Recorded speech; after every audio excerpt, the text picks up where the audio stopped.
오늘은 제 책으로 한번 하겠습니다. 다 이유가 있다라는 책입니다. 책 제목이 좋은 것 같아요. 뭔가에는 다 이유가 있다. 우리가 어떤 사람을 이해하기도 저 사람 왜 저래 하지만 자세히 알아보면 다 이유가 있는 거잖아요. 안녕하세요. 고현숙입니다. 안녕하세요. 황태입니다. 그거 기억 안 나세요? 우리 예전에 리더십 센터 다닐 때 스티븐 코비 그 책에 그거 나오잖아요. 전철 안에서 어떤 애가 막 난리를 치면서 근데 그 아버지가 말리진 않잖아. 그 사람들이 야 어떻게 저렇게 아버지가 무심하냐. 나중에 알고 봤더니 부인이 얼마 전에 며칠 전에 그날 장례식에서 오는 거잖아. 부인 장례식에서 돌아오는 길인데 자기가 앞으로 어떻게 살아갈지 너무 막막하고 이래서 애들 신경 쓸 틈이 없다. 미안하다 이렇게 얘기해서 사람들이 다 숙연해지고 그때 그 에피소드가 저한테 굉장히 강력했어요. 아 맞겠다 이런 생각도 들고 그다음에 또 기억나는 게 그 스티븐 코비 책 중에 스티븐 코비가 막 이렇게 강연을 하는데 저기 멀리에 동양 아저씨하고 백발 금발 여자가 젊은 여자 계속 수달 떨어서 코비 박사님이 너무 신경이 쓰인 거야. 이 자식들이 말이야 내가 이렇게 강연하는데 왜 이렇게 잡담을 해. 알고 봤더니 동시통역사였어. 어떻게 이 책을 쓰게 되셨어요? 목차를 보면 사계절이 필요한 이유, 사내 정치를 하는 이유, 가장 느린 사람의 보폭에 맞춰야 하는 이유. 제가 맞았잖아. 호기심 천국이잖아요. 네. 그러니까 궁금한 게 너무 많은 거야. 네. 어렸을 때부터. 네. 근데 속 시원히 이게 나온 적이 거의 없었거든요. 그러다 보면 뭐 하나 딱 들었을 때 기록을 해두는 거죠. 그래서 모아서 이게 사실 평생에 걸쳐서 모은 거나 마찬가지야. 사실은 이게 다른 사람의 호기심보다 내 호기심을 이제 채우려고 이제 했던 그런 것들입니다. 그래서 제일 기억나는 건 그 아홉수라는 게 있잖아요. 그렇죠. 19, 29. 난 한 번도 의심하지 않았거든요. 혹시 아홉수의 이유를 들어보셨어요? 뭔가 이렇게 바뀌는 변곡점이니까 조심하라 그런 뜻 아닐까? 고수도 확실히 똑똑하긴 하다. 네. 아니, 나 다니엘 핑크 책 중에 언제 할 것인가라는 책이 있어요. 마라톤에 출전하는 사람들 봤더니 29살이 압도적으로 많은 거야. 28이나 30살보다는. 그래서 이 사람이 생각한 거야. 이게 뭐지? 20대에서 30대로 넘어가잖아. 그러니까 사람이 돌아보는 거야. 내가 20대를 어떻게 보냈나. 이 사람이 생각하는 9세 정이더라고. 괜찮지 않아요? 맞는 말이다. 그러니까. 맞아. 응? 29에 결혼도 많고. 그렇죠. 그다음에 우리가 일본에 지배를 당했잖아요. 36년 동안. 그래서 우리는 일본은 극혐하잖아. 똑같은 데인데 대만은 일본을 좋아해. 난 대만 사람한테 그 얘기를 들었거든요. 근데 왜 대만은 일본 사람을 별로 싫어하지 않고 근데 왜 똑같이 지배를 받았는데 왜 우리 몽골은 또 싫어하지 않을까. 그런 생각도 오랫동안 했었거든요. 좀 이유를 아시죠? 책에도 좀 쓰셨죠. 그렇죠. 대만은 보니까 본토 사람들한테 워낙 당한 거야. 더 가혹하게 당했기 때문에. 그렇죠. 이 정도면 나쁘지 않은 거고. 근데 몽골 사람을 우리가 미워하지 않는 이유는 몽고가 못 살아서 그런 것 같아. 우리보다. 응? 그렇죠. 물론 뭐 정답이 있는 건 아니지만 뭐 그런 것들. 저는 박훈 교수 강의. 일본이 같은 식민지 지배를 했는데 한국이 이렇도록 격렬한 반일 감정이. 그런 나라에서 박훈 교수의 해석에 난 제일 좋아했었어. 세 가지잖아요. 박훈 교수가 해석한 거는. 넘버원은 뭐예요? 보통 가까운 나라는 식민지로 안 하는데 이 사람은 가까운 나라를 먹은 거잖아요. 두 번째, 우선 자기보다 못 사는 나라를 지배하잖아요. 여기 확 차이가 나야 되는데. 근데 우리는 사실 일본하고 뭐 우리가 잘 살거나 대등했는데. 거의 한 60, 70% 생산성을 갖고 있는 나라에서. 그러니까. 이거 먹기엔 너무 큰 나라를 먹었죠. 먹고 탈난 거예요. 그렇죠. 그다음에 세 번째는 보니까 1910년대가 그 윌슨 대통령이 민족 자결주의 같은 거에서 있던 식민지도 독립시키는 판에 그때 먹은 거잖아요. 그렇죠. 야, 나 그 얘기 들을 때 머리가 그냥 맑아지는 느낌이 들고, 역시 이게 학자가 이래서 필요하구나. 그래서 해명이 되잖아요. 그렇지. 속이 시원하더라고. 그전에는 이해 못했어요. 정말 몸 때만 되면 이렇게 잡아먹을 때 저럴까. 그러면서 또 일본은 또 왜 이렇게 놀러 가는 거야. 박훈 교수 얘기를 들으면서 내가 굉장히 많은 것들이 좀 해소가. 응? 해명이 되고. 그러니까 말이야. 저는 이 책을 보면서 느낀 것 중에 하나가 언제 저기가 되면 잘 알아보고 말하기 운동본부 같은 거 저는 하고 싶어요. 다 이유가 있잖아요. 이름이 뭐라고 다시 한번. 잘 알아보고 말하기 운동본부 어때요? 맞아. 아니 그냥 어떤 표피적인 현상만 가지고 막 죽일 놈 살릴 놈 하고 달려드는 경우가 너무 많으니까 잘 알지도 못하면서. 그 맥락을 다 파악해보고 나서 말하자.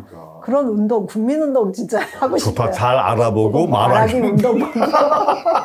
저는 이 책 보다가 빵 터지고 무슨 게 불효자가 우는 이유야.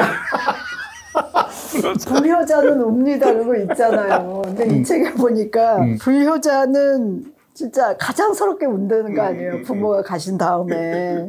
그 이유는 효도를 차일피일 미루었기 때문에 자신에 대한 그 후회로 땅을 치면서 우는 거잖아요. 나는 그걸 언제 느꼈냐면 내 지인이 그중에 아들 하나가 아주 엄청 속을 세긴 거 부모 재산 다 날려먹고 근데 이제 부모가 이제 암 선고를 받은 거야.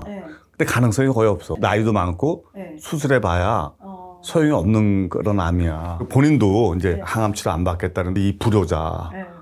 죽기 살기로 할 건 다 해봐야 된다. 집을 벌어 결국 웃을 일은 아니지만 웃음이 나오네요. 난 그때 옆에서 나한테도 정보가 오잖아. 지인이니까 그걸 보면서 야 저게 뭘까. 아니 저 부모를 죽이는 거잖아. 거의 2년 정도 고생하시다 돌아가셨거든요. 돈은 돈대로 엄청 세고. 그 분의 그런 죄책감? 그치. 이런 것들을 거기에 이제 다 그거 한 거지. 얘기하고 싶었던 건 행복이 마음의 평화라고 정의한 사람이 있어요. 존 우든이라는 그 NBA 농구 감독. 유명한 감독이잖아. 존 우든이. 예.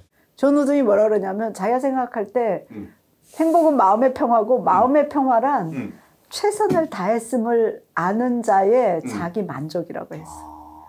그러니까 불효자가 우는 것도 자기가 최선을 다할 수 있었는데 안 했기 때문에 더 서럽게 우는 거고 물론 슬픈 일이지만 다 했다면 좀 거기에 그러니까 없지 않을까. 말이 된다. 난 또 이 중에서도 재밌었던 게 거기 가벼워야 하는 이유가 있거든요. 그래서 이게 쇠제 두루미라는 두루미가 몽골에서 히말라야를 거쳐서 인도까지 가는데 8,000km래요. 그 거리가 어마어마한 거리잖아. 근데 얘들은 딱 이제 그 떠날 때가 되면 일단 먹는 걸 바꾼대. 먹는 걸 줄이든지 바꾼다는 거. 비워야 되고. 그 다음에 호흡법을 바꾼대요. 가늘고 긴 호흡법으로 바꾼다는 거야. 그러면서 몸무게 줄인다는 거야. 그러지 않으면 8,000km를 날아갈 수가 없는 거거든요. 근데 난 인간도 그런 것 같아. 인간도 가벼워야 좋은 것 같아. 나이 들수록. 가벼워져야 돼. 그러니까 우리는 주체 사회가 되게 잘 뛰어요. 보면 굉장히 가벼워. 몸무게가 가벼워. 그러니까 달렵해. 그래서 정말 나이가 들수록 가벼워야 돼. 근데 나는 아침마다 사우나에 가잖아요. 이렇게. 우리 동네 사우나 오늘도 갔다 왔는데 사우나에 딱 두 종류의 아저씨가 있어. 뚱뚱한 아저씨하고 아주 뚱뚱한 아저씨. 근데 거기 유난히 몸 좋은 아저씨가 매일 오는 아저씨가 있어. 근데 오늘 어떤 나이 든 아저씨가 그 사람한테 물어본 거야. 근데 무슨 운동을 하세요? 이렇게 물어본 거야. 그랬더니 이 사람이 그냥 피식 웃더라고. 근데 어쩜 이렇게 몸이 좋을 수가 있어? 그래서 그 사람은 내보다 80 정도 된 아저씨고 이 사람은 50 정도 되는데 계속 물어. 정말 좋더라고. 그러니까 그 아저씨만 들어오면 동네 노인들이 남자들도 그러는구나. 남자씨 아니 그러니까 유난히 몸이 좋아. 근데 제가 엊그제 그 베르나르 베르베르 그 만난 그 콘서트 갔었다 그랬잖아요. 거기서 제가 느낀 게 진짜 몸은 웰빙의 상징이구나. 왜요? 베르나르 베르베르는 말할 것도 없고 그냥 관객들이 많이 오잖아요. 근데 그 시간에 거기에 공연 보러 온 사람들이 제가 느낀 게 뭐 부자들이구나 뭐 세련됐구나 이걸 느낀 게 아니라 여자고 남자고 젊건 늙었건 몸들이 좋구나. 그래요? 그러니까 그 웰비잉의 상징이에요. 물론 옷도 잘 입었어. 비싼 옷 입고 온 분 많더라고요. 근데 그게 보이는 게 아니라 저는 정말 잘 사는 사람들의 그게 몸이구나. 그런 사람이 없어요. 젊은 친구들은 젊은 친구들대로 헌칠하고 날씬하고 나이 든 사람들은 꼿꼿하고 그걸 좀 느꼈어. 그다음에 저는 여기서 또 공초가고 성공하는 이유 아세요? 알아서 먼저 살피고 눈치를 보고 거기에 맞췄기 때문에 사회생활이 좋을 수밖에 없다고 그러니까 듣는 게 몸에 뱄어. 그래, 주파수를 맞추고 집에서 힘든 시간을 보내기 때문에 밖에 나가면 내 얘기야 내 얘기. 저는 또 재밌게 읽은 게 이렇게 반전 운동이 성공하지 못하는 테레사 수녀. 테레사 수녀 얘기 나오잖아요. 그 얘기 좀 해주세요. 그러니까 테레사 수녀가 다른 건 다 찬성하는데 반전 운동에는 자기를 부르지 말라라고 얘기한 거예요. 근데 사실 이게 반대를 하는 거잖아. 근데 반대로서는 성공할 수 없다라는 거예요. 근데 저는 정말 동의하는 게 우리가 이제 직장 생활을 힘들어서 이직을 하는 사람들 있잖아요. 근데 이직이 두 종류가 있더라고요. 이 직장에 지겨워서 떠나는 사람하고 또 하나는 정말 하고 싶은 일이 있는데 이 직장 생활하면서는 구현할 수 없어서 떠나는 사람이 있는데 확률이 싫어서 떠나는 사람은 성공할 확률이 별로 높지 않더라고요. 아, 난 정말 커피가 너무 좋아. 이 커피로 사람들한테 맛있는 커피를 대접하고 싶어 하고 나오는 사람하고 나왔는데 뭐 할 게 뭐 있어? 카페나 해야지. 아니, 그 사람이 성공할 확률이 있겠어? 상식적으로? 못하죠. 금방 지치고 안 하겠죠. 그 반대는 에너지를 먹어. 보니까 반대하면 에너지를 먹잖아요. 네네. 나 그래서 테레사 수녀가 참 지혜로운 사람이라는 생각이 들어. 그 비슷한 얘기 저도 외국에서 교육받은 게 있었는데 파추마마 얼라이언스라고 이 사람들은 영적인 집단이기도 하고 그래. 남미 쪽에 근거를 둔 집단인데 이들이 뭐라고 그러냐면은 유엔에 가보라는 거예요. 환경운동하는 사람들이 제일 화가 나 있고 지속가능성 부르짖는 사람들의 라이프 스타일이 제일 지속가능하지가 않대. 그러면서 그 사람들이 얘기하는 것도 같은 거예요. 그러니까 그러면 운동을 하지 말아야 되냐. 근데 그 운동을 하긴 해야 되는데 무엇인가를 반대를 세게 하는데 에너지를 쓰지 마라. 왜냐하면 그건 자기를 파괴하기 때문에 이 사람들이 제안하는 운동의 방법은 호스피스 방법이에요. 호스피스가 뭐냐면은 사람이 죽어가는 과정을 평화롭게 고통 없이 죽어가게 하는 그거잖아요. 그러니까 반전 운동을 반대하는데 힘을 쓰지 말고 그거에 에너지를 덜 쓰고 불매 운동 하듯이 표를 주지 말고 불매하고 그것들이 뭔가 칭송받는 일을 없애고 하는 기운을 빼는 작전으로 가야 된다. 그게 이제 이 사람들이 한 얘기인데 저는 말이 된다고 생각했어요. 맞다. 그러니까 뭐 양생할 걸 양생하고 거기에 하지 말 거에 그 안티테제라 그러잖아요. 안티테제. 반대를 그렇죠. 너무 하는 거는 자기를 파괴한다라는 말이 있었어요. 그다음에 저는 또 하고 싶었던 것 중에 하나가 로마 시대 오현제 시대가 있잖아요. 네네. 그게 보니까 완성시키지. 네르바 왕에서 그 마르쿠스 아우렐리우스까지 85년 동안 5명의 황제가 다스렸는데 그때 제일 이제 로마가 번성했다. 근데 이유가 아들이 없었기 때문이더라고요. 네? 마지막에 아들 때문에 망하잖아. 그 아들이 코모두스잖아요. 네.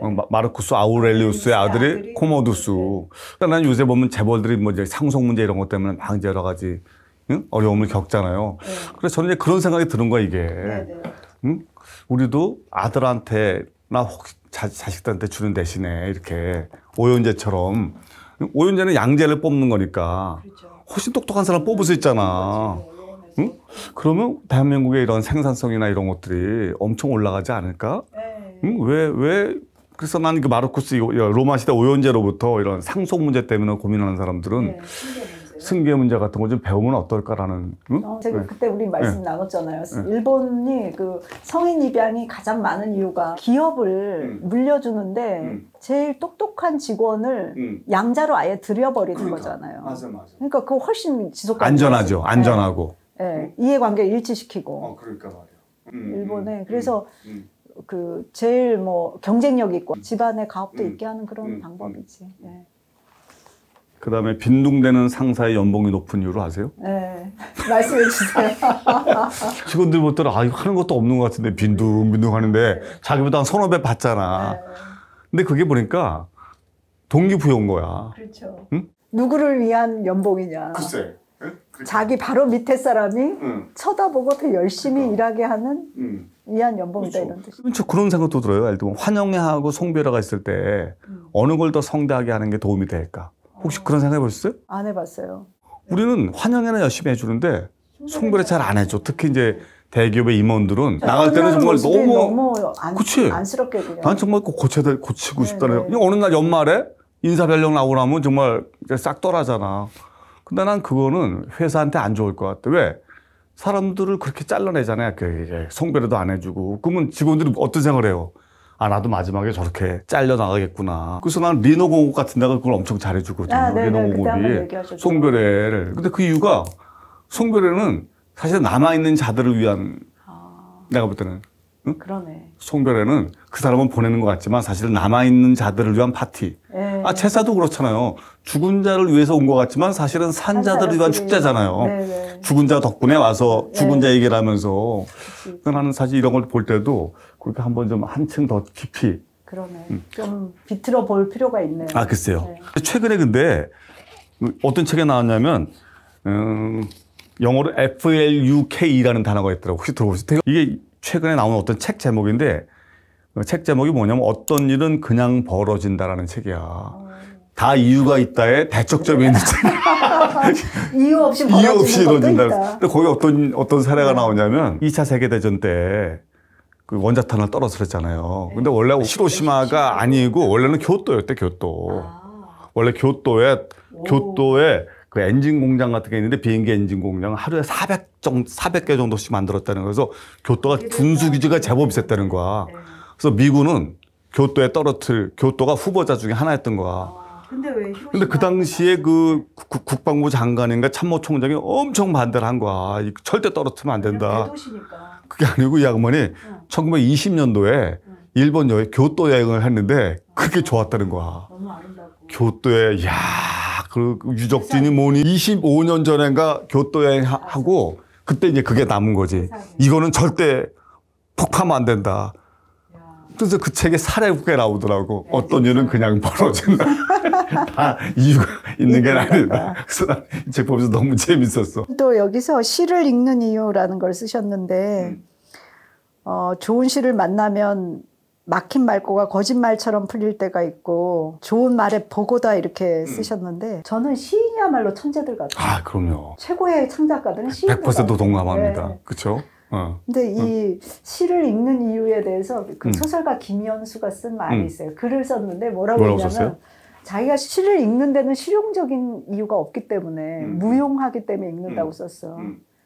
시를 읽는 거에 그 유형이 없기 때문에 무용한 거를 한다는 거는 아무 쓸모없는 것에 내가 시간을 쓰고 한다는 거는 그럴 때 내 인생이 조금 고귀해진다라는 표현을 쓰는 얼마나 멋지지. 그 소설가 아니야? 소설가지. 그러니까 무용한 것을 위해서 내가 존재할 수 있다면 그건 고귀한 인생이에요. 그렇잖아요. 우리는 일하기 위해서 뭐 만들어내기 위해서 그거 없이 순수한 무용을 위해서 멋있다. 무용지용이네. 무용한 것이 사실은 쓸모가 있는 것. 야, 김연수 작가가 보통 사람이 아니네. 내 인생이 고귀해진다. 그래서 내 인생이 저도 고귀해진다. 시도 읽고 소설도 읽고 그러는데 참 좋은 글이 이유가 있다. 너무 재미있는 책입니다. 네, 감사합니다. 감사합니다.